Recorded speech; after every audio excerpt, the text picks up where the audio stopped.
Parce qu'il s'adresse à Dieu comme le Père des esprits. Dieu le Père des esprits est une dimension supérieure de Dieu le Père des chrétiens. Aujourd'hui, je vous parle d'un autre sujet, qui est de savoir si la prière en Jésus-Christ n'a pas d'impact sans offrande. Vous avez déjà tout chapeauté des hommes de Dieu à qui vous avez donné des sujets de prière. L'homme de Dieu vous a dit, pour la servante de Dieu, je vais prier pour toi, je vais prier pour vous, mais emmenez votre offrande. Préparez une offrande. Souvent, il dit une offrande de qualité. Pourquoi cela? Étant donné que Jésus a reçu le nom au-dessus de tous les noms, pourquoi faire une offrande? Pourquoi? Je vous explique ça aujourd'hui. Regardez, le verset que Dieu m'a donné même, concernant la vision du Saint-Adiach, parce que la vision du Saint-Adiach, c'est ériger une génération d'adorateurs. Vous allez voir en Jean 4, 23, il est décrit que Dieu recherche des adorateurs. Et c'est très important. La Bible nous dit que Dieu recherche. Dieu est à la recherche d'adorateurs. Dieu n'est pas à la recherche de prieurs. Il n'est pas à la recherche de prédicateurs, mais d'adorateurs. La Bible nous dit que Dieu est à la recherche de prieurs, je sais pas, d'intercesseurs, de chants, d'apôtres, de pasteurs, d'évangélistes, de prophètes. Mais la Bible dit que Dieu est à la recherche d'adorateurs. Ça veut dire que tu peux être toutes ces choses sans être un adorateur. C'est quoi l'adoration? On va aller dans l'Ancien Testament à l'Esprit de Dieu. Regardez en Genèse, il y a une histoire très marquante et très importante qu'a vécu le père de la foi, Abraham. Regardez ce qui s'est passé avec Abraham. Abraham partait sur la montagne pour offrir son fils en sacrifice, Isaac. À un moment, il a dit à ses serviteurs, restez ici, nous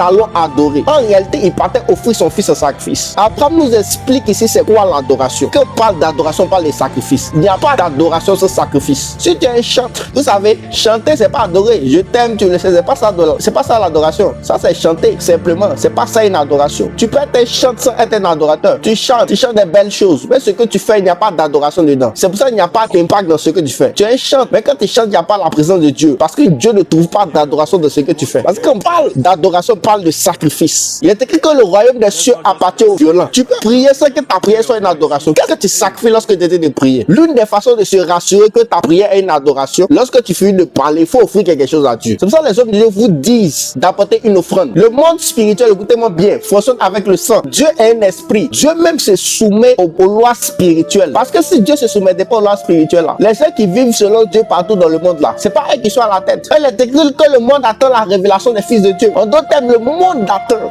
My God. Le monde attend la révélation des fils de Dieu. Des personnes en Christ mais qui seront à la tête. C'est cette révélation que le monde doit voir avant que notre Seigneur Jésus revienne. Mais pourquoi on ne voit pas cette révélation? Parce qu'on a des chrétiens qui ont laissé la spiritualité. Écoutez-moi bien. La divinité même est née par la spiritualité. Dieu est un esprit. C'est la spiritualité qui a enfanté la divinité. Parce que la divinité fait partie de la spiritualité. Si vous laissez la spiritualité, il y a des choses que vous n'allez jamais atteindre. Dans le monde spirituel, on a fait des sacrifices, on a fait des sangs. À défaut d'aller tuer des gens comme eux le font, il faut sacrifier. Il faut faire des offrandes de qualité. Parce que quand on parle de qualité, on parle de quantité. Regardez ce qui s'est passé avec Salomon. On prie toujours prier pour avoir la sagesse de Salomon. Or, Salomon n'a pas prié pour avoir la sagesse. Salomon a fait un holocauste. Plus de 1000.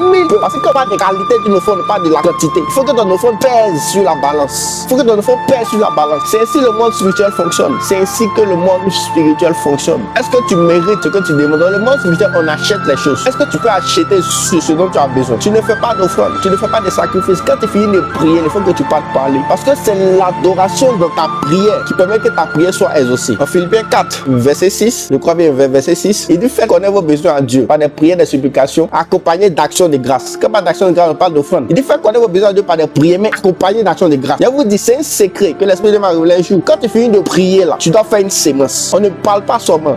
On ne parle pas seulement. Même la terre nous apprend ça. La terre nous apprend cela. On parle pas. Il faut agir. Il faut agir. Il faut pas seulement parler. Quand tu finis de faire de prier dans ta chambre, on va faire une sémence pour conclure ta prière. Une sémence doit conclure toute prière. C'est pour ça que quand tu vas au culte là, tu fais sémence.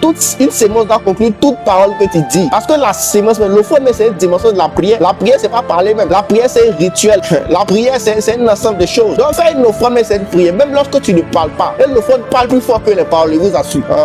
L'offrande parle plus fort que les paroles. Parce qu'avec l'offrande, tu te connectes directement aux lois spirituelles. Donc, il n'y a pas une affaire de. Regardez, on dit la main de Dieu n'est pas trop courte pour agir. C'est nos péchés qui nous empêchent qu'on soit exaucés. Lorsque tu es en train de parler là, en fait, tu t'approches de Dieu, du Père des chrétiens. Et lui là, il y a beaucoup de principes à respecter avant qu'il t'exauce. Donc, ta vie de sanctification peut faire que tu ne sois pas exaucé. Mais lorsque tu fonctionnes avec les offrandes, parce que l'offrande c'est une action prophétique, tu t'adresses au Dieu, le Père des esprits. Vous savez, pour être exaucé vite là, il faut apprendre à s'adresser à Dieu comme le Père des esprits. Il faut apprendre à faire des offrandes. Donc, il y a des gens qui violent les filles, qui font beaucoup, ils volent partout, mais ils sont plus prospères que toi-même qui vis dans la sanctification. Parce qu'ils s'adressent à Dieu comme le Père des esprits. Dieu, le Père des esprits, il a une dimension supérieure de Dieu, le Père des chrétiens. C'est pour ça qu'on voit que dans le monde, dans les chrétiens, chrétiens ne dominent pas. Parce que les chrétiens ne savent pas collaborer avec Dieu, le Père des esprits. Toute prière doit être accompagnée d'offrandes. Parce que c'est l'adoration de ta prière qui permet qu'elle soit exaucée. Fonctionne avec le principe des offrandes. Tu vas voir que ta vie sera boostée. Les choses seront transformées. Ta vie sera boostée.